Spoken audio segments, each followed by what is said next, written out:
भगति भगवंत गुरु चतुर नाम बपू एक। तिनके पद बंदन किए नासत विघ्न अनेक। बोलिए सच्चिदानंद भगवान की जय, भक्तवत्सल भगवान की जय। श्री राम जय जय राम।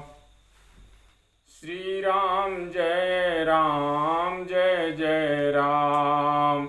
श्री राम जय जय राम। श्री राम जय जय राम। सियापति रामचंद्र भगवान की जय। आज शबरी प्रसंग भाग 4 में बड़ी सुंदर कथा है। शबरी जी ने जो भगवान को फल खिलाई है, वो फल कई प्रकार से लोगों ने वर्णन किया है। ज़्यादा से ज़्यादा झूठे फल का वर्णन है और एक कथा विख्यात है। वैसे वाल्मीकि अध्यात्म और मानस में कहीं झूठे फलों का खाना नहीं लिखा है, परंतु श्री भक्तमाल में झूठे फलों का खाना कहा है। यथा लावे बन बेर लागी राम जी को अवसर, फल चाख धरी राखे फिरी मीठे ऊन जोग है। कुछ लोगों का मत है कि वृक्ष का एक बेर लेकर चखती थी, यदि वह मीठा होता तो उसी के बेर रख लेती थी और कहीं और वही बेर प्रभु को खिलाए। यानी उस वृक्ष का एक बेर लेकर चख लेती थी और मीठा होता तो उसी बेर के वृक्ष के फलों को रख लेती थी और वही बेर प्रभु को खिलाए। झूठे में है आपत्ति है कि मर्यादा पुरुषोत्तम ऐसा नहीं करते। यह कहना भी उचित है, पर साथ ही यह भी है कि सबरी जी इनको राजकुमार नहीं समझती थी, भगवान ही समझती थी। यह सभी रामायणों से सिद्ध है और भगवान प्रेम के भूखे हैं, तो उनके लिए क्या झूठा और क्या अनूठा।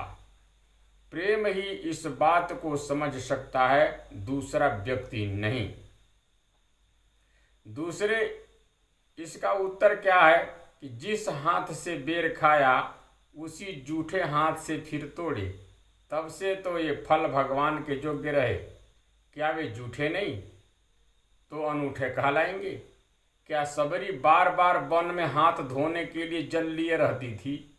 कदापि नहीं। इस प्रश्न का उत्तर प्रेमियों को क्या दिया जाएगा? हमारी समझ में तो नहीं आता भाई। यह कहना पड़ता है कि प्रेम की गली कुछ और ही है भाई। आज भी जहाँ कट्टर कर्मकांड उपासक भगवान को बिना चखे भोग लगते हैं, वहाँ हम देखते हैं कि प्रेमी बिना चखे कभी प्रभु को कोई पदार्थ अर्पण ही नहीं करते। यद्यपि लोक व्यवहार में तो किंचित भी चख लेने से वह पदार्थ भगवान के योग्य नहीं समझा जाता है। प्रेम पंथ में अधर्म भी धर्म में गिना जाता है जी। यथा यत्र अधर्मः एव धर्मः स्थापितः, प्रेम पतनम में वर्णन है। जैसे श्री वसुदेव जी ने कंस से प्रतिज्ञा की थी कि सब लड़के दे देंगे, परंतु प्रतिज्ञा छोड़कर नंद जी ने यहाँ श्री कृष्ण को पहुँचा दिया। यह अधर्म भी धर्म ही माना जाता है। कहा जाता है कि पद्म पुराण में लिखा है कि सबरी बेरों की परीक्षा कर, उनका स्वाद चखकर मीठे मीठे बेर रखती थी। यथा फलमूलम समादाय परीक्ष परिभक्ष च पश्चादिवेदयामास राघवाय महात्मने। अर्थ है, फल और मूल लाकर उनकी परीक्षा करके तदंतर रघुपति जी को निवेदन किया। पुनः प्रेम पतनम में वर्णन है कि प्रेमणा वशिष्ठ मुक्षिष्टम भुक्तया फल चतुष्टयम कृतारामेण भक्तानाम सबरी कवरी मणि। प्रेम पतनम ग्रंथ में है। इसका अर्थ यह है कि प्रेम से अवशिष्ट जूठे 4 फलों को भोजन करके श्री रघुनाथ जी ने शबरी के भक्तों की चूड़ामणि बना दी। शबरी गोस्वामी श्री तुलसीदास जी ने भी इस विषय में सुरस पद देकर जूठे का विभाव गुप्त रीति से दर्शा दिया है। प्रभु में शबरी का वात्सल्य भाव था, जैसा कि गीतावली से स्पष्ट है। इस भाव से तो जूठे फल खिलाने में कोई आपत्ति ही नहीं रह जाती है। फिर आगे प्रभु स्वयं उसी से कहते हैं कि मैं तो केवल भक्ति का नाता मानता हूँ, मुझे जाति पाति में सरोकार नहीं। शबरी आश्रम रघुबर आए, अर्ध्यासन दे प्रभु बैठाए, खाटे तजी फल मीठे लाई, जूठे भय सुसहस सुनाई। सूर्य जी ने लिखा, जूठे फल सबरी के खाए, ऋषि स्थान बिसराए। नामदेव जी ने लिखा अपने पद में, मीठे मीठे चाखी बेर लाइए भिलनी, कौन सिया चारवती नहीं रूप रंगरती, जाती हूँ मैं कुलहीन बड़ी ही कुचिलनी, जूठे फल खाए राम सकुचे न भाव जानी, तुम तो प्रभु ऐसी करी रस की रसिलनी, साची प्रीति करे कोई अमरदास तरे सोई, प्रीति सो तरी गई गोकुल अहिरनी। एक दृष्टांत है धुंगारी छाछ का। ब्रजेंद्र नंदन श्री कृष्ण के बाल सखा अत्यंत प्रेम करते थे अपने श्याम सुंदर से। उन्हें कोई भी अच्छी वस्तु मिलती वह कन्हैया भैया को दे देते और दिखाते, खिलाते, पिलाते। एक दिन की बात है कि वन में सबके घर घर से छाछ आई। ग्वाल बाल भोजन करने बैठे। एक की मैया ने धोंगारी छाछ भेजी थी। उसने ज्यों ही छाछ को एक घूंट पिया तो बड़ी ही अच्छी लगी, तो तुरंत ही अपने मुंह से हटा लिया और बोला, दादा कन्हैया, ये छाछ तो बड़ी ही बढ़िया है, वो तेरे लायक है, इसे तू पी ले। बस यह कहते ही उसने छाछ की मलरिया को कन्हैया के मुंह में लगा दिया और कन्हैया भी अपनी मैया का भेजा हुआ मिष्ठान एक ओर करके उसे गट गट एक ही सांस में ऐसे पी गए जैसे कोई जन्म का भूखा हो। ऐसे ही किसी का कुछ जूठा अनूठा बिना विचारे प्रेम से खावें। प्रेमियों को शरीर की ही सुधि बुद्धि नहीं रहती, फिर आचार विचार को निर्वाह कैसे कर सकते हैं।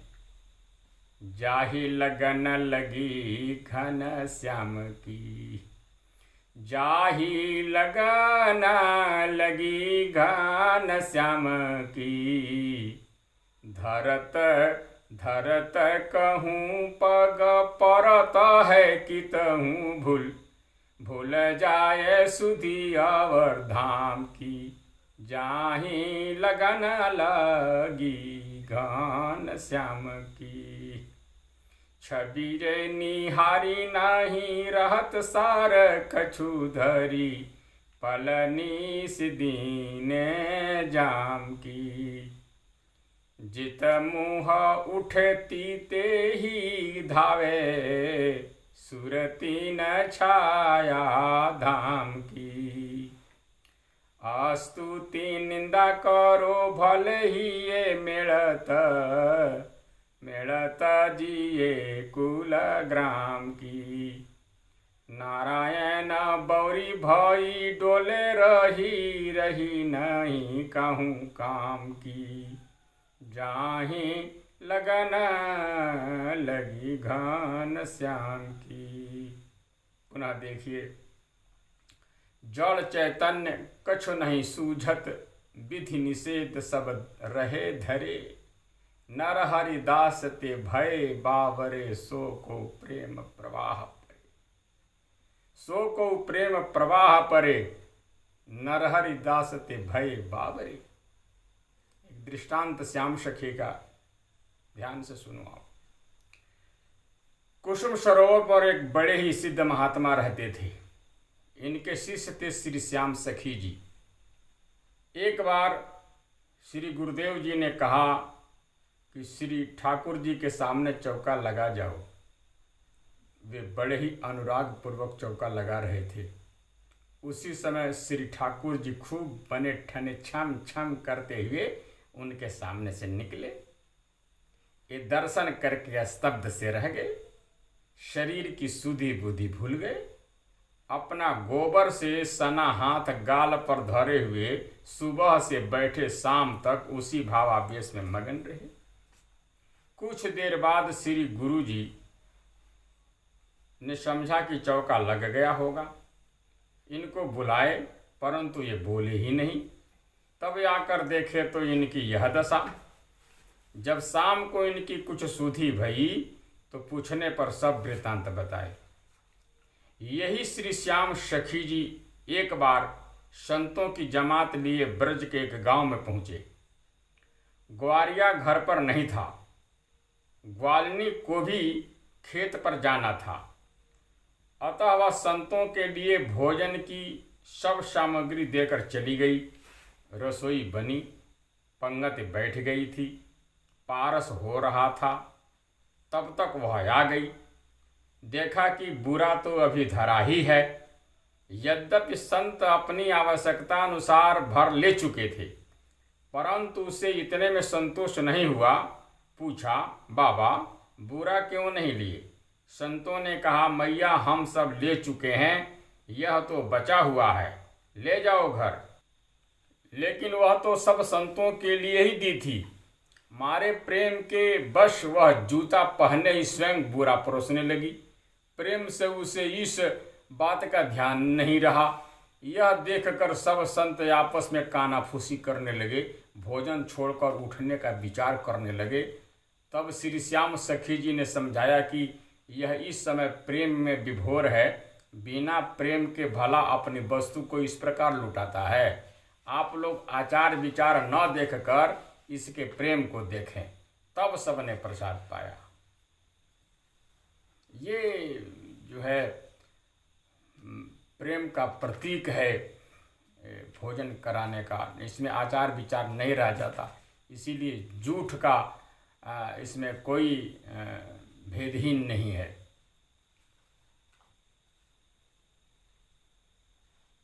मार्ग में भोग है। यानी अब जो है प्रभु श्री राम की बात सुनिए। शबरी की वह दशा है जब प्रभु के रास्ते पर झाड़ू लगाती हुई सोच रही है।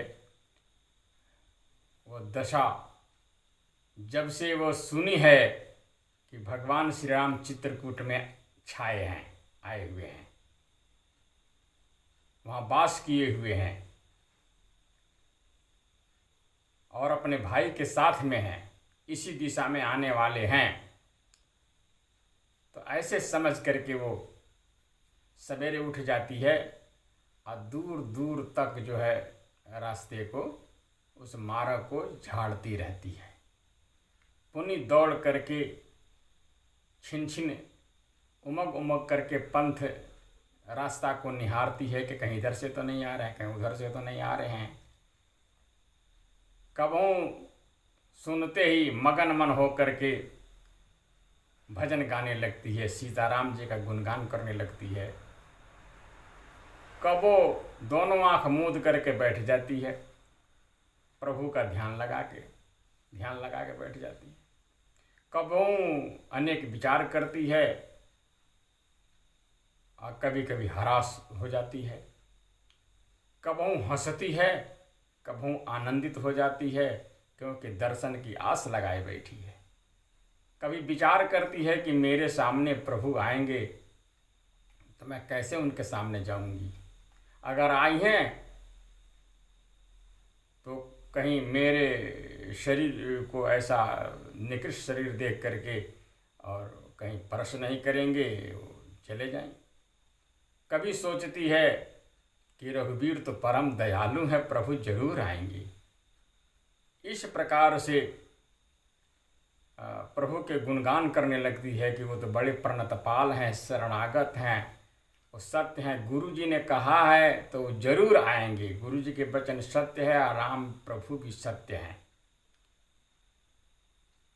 कभी कभी बेर ला करके देखते हुए बेर में खिलाऊंगी, बहुत मीठा है, ये करके उसका दिल जो है हृदय हुलसा जाता है, उमंग में आ जाता है।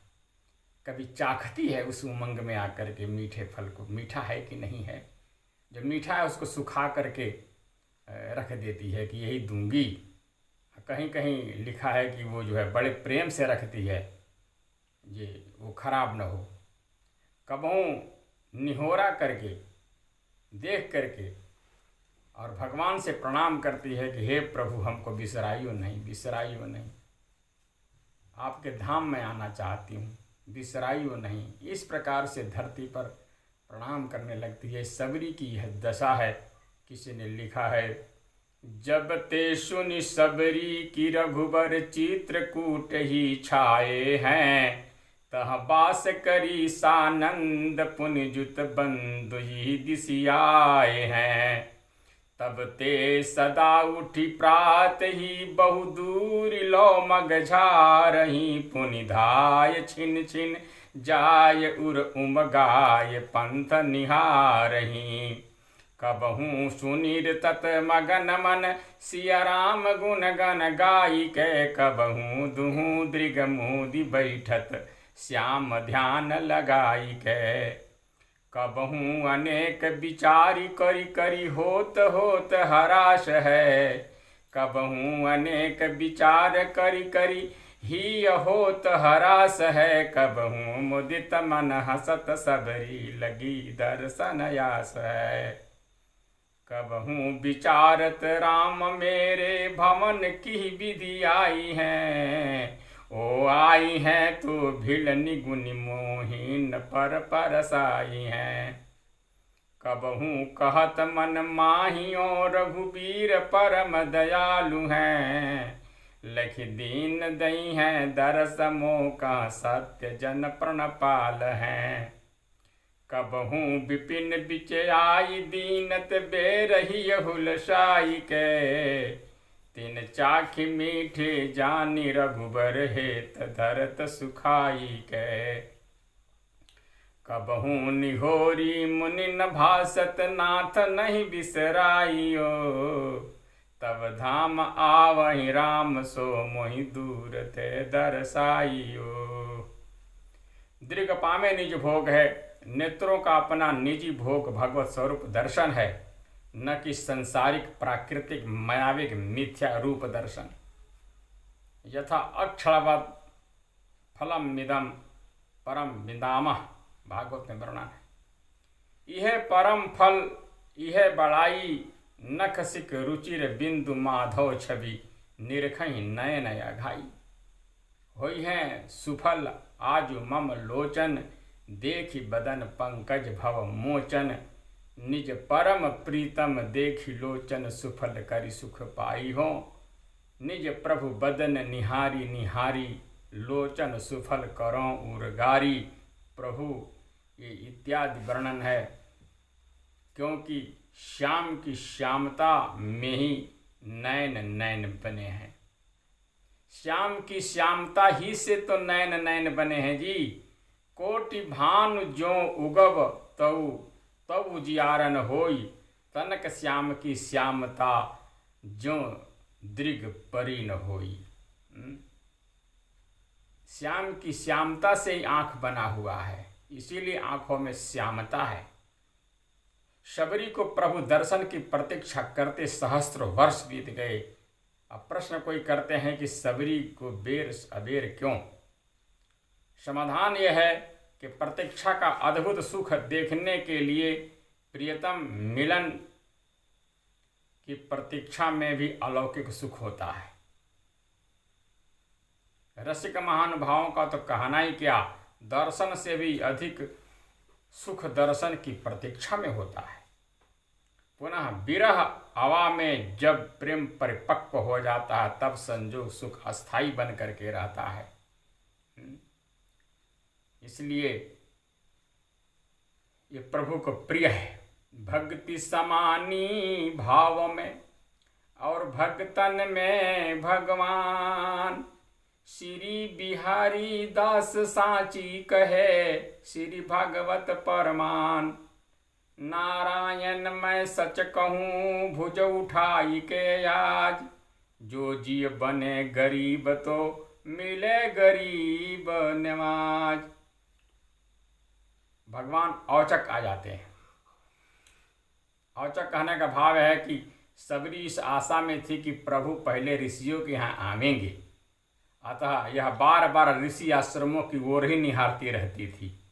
परंतु प्रभु तो उनके आश्रम के रास्ते को छोड़कर अन्य मार्ग, अनन्य मार्ग, प्रेम मार्ग से सबरी के यहाँ एक आ गए प्रभु। जैसे भगवान श्री कृष्ण दुर्योधन द्वारा सजाए गए राजमार्ग को छोड़कर अन्य गली, प्रेम गली से श्री विदुर जी के घर चले गए थे, वैसे ही भगवान श्री राम प्रभु ये सब ऋषि के यों के आश्रम के उस अच्छे अच्छे रास्तों को छोड़ करके प्रेम गली से शबरी के आश्रम में आए। मिटे सब सोच, सब शोक मिट गया जब शबरी ने प्रभु को देखी। सब दुख मिटी ही राम पग देखी। सब शोक का मतलब यह है कि गुरु जी के वियोग का शोक, ऋषियों के दुखित और कुपित होने का शोक, आयु बीत गई इसका शोक, प्रभु के दर्शन नहीं हुए इसका शोक।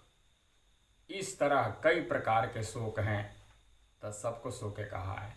छिप जाए यह शबरी का तृणादपि सुनी चेना, निचानुसंधान कार्पण्य भाव है, भगवान को तो प्रिय है।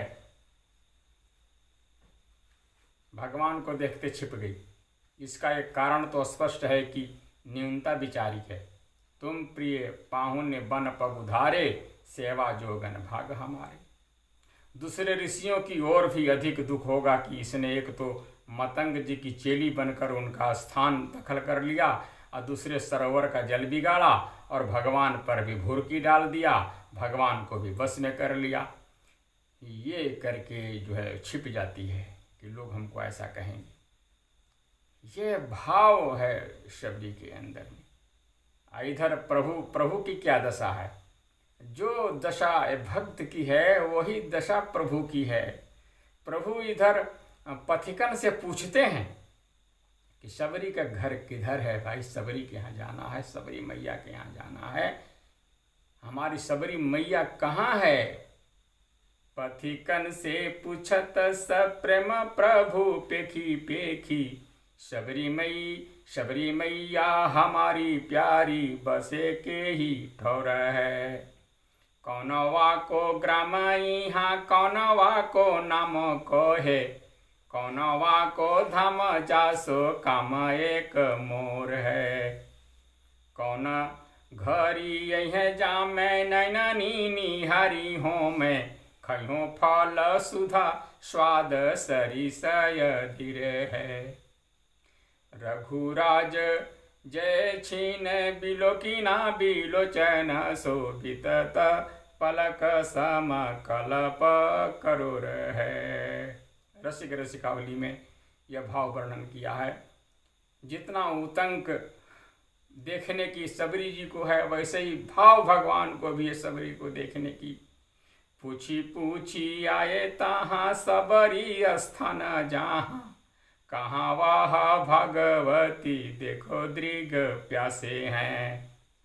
आई गए आश्रम में जानी के पधारे आप, दूर ही ते साष्टांग करी चख भासी है। रव की उठाई लई बिथा तनु दूर भई, नई नीर झरी नैन परे प्रेम पासे हैं।